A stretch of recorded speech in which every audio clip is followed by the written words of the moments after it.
নদিয়া জেলার থানারপাড়া থানার চরমুক্তারপুরে তৃণমূল কর্মী খুন। আবারও নদিয়া জেলার থানারপাড়া থানার চরমুক্তারপুর গ্রামে তৃণমূল কর্মী খুন। ভোটের নির্ঘণ্ট বাজার আগেই নদিয়া জেলার থানারপাড়া থানার চরমুক্তারপুর গ্রামে তৃণমূল কর্মী খুন।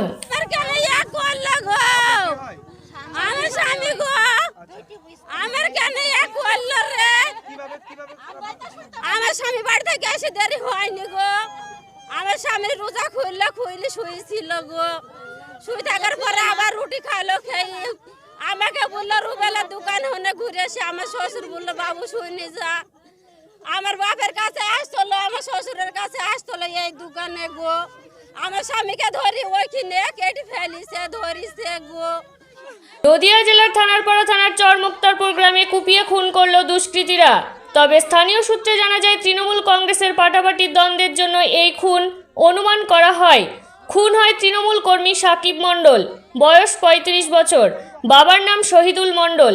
আনুমানিক 7টা 30 মিনিট সন্ধ্যাবেলায় ইফতার করার পর এশারের নামাজ পড়তে গিয়েছিল যখন মানুষ, ঠিক সেই সময় ফাঁকা সময় দুষ্কৃতীরা এসে তার উপর আক্রমণ করে এবং তাকে এলোপাথারে কোপ মারে। সঙ্গে সঙ্গে মাটিতে লুটিয়ে পড়ে প্রাণ হারায় সাকিব মণ্ডল। নদিয়ার থানারপাড়া থেকে অর্ধেন্দু মালাকার মণ্ডল ও রাকেশ মণ্ডলের রিপোর্ট, সবার সাথে বাংলা নিউজ। ছেলের নাম কি? সাকিব মণ্ডল। আমার নাম শহীদুল মণ্ডল। কখন কখন মার্ডারটা হয়? তারাবির নামাজ পড়তে পড়তে কোথা থেকে আসছিল? এই পাড়া থেকে যাইছিল। আমার ছেলে অমনি অমনি আমি পেয়েছি গো, আমি পেয়েছি। তার নাম কি?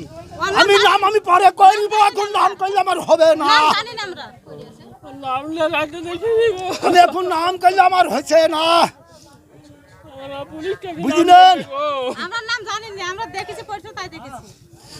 আল্লাহ গো, আল্লাহ গো,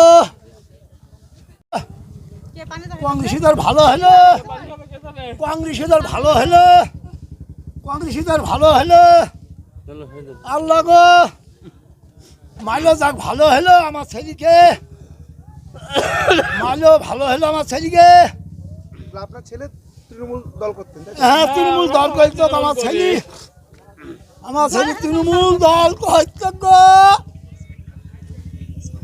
আমরা সেদিন দেখি তৃণমূল এগিয়ে, সেদিন আমি তৃণমূল করি, তাও জায়গা দিয়েছি। আমি কাউকে বলিনি পার্টির লক্ষ্যে। আমি বিয়ে দেওয়া হয়েছিল? হ্যাঁ, ছেলের বিয়ে হয়েছিল। ছেলে মেয়ে কয়টা আছে? ছেলে পিলি নাই, বাজা বাজা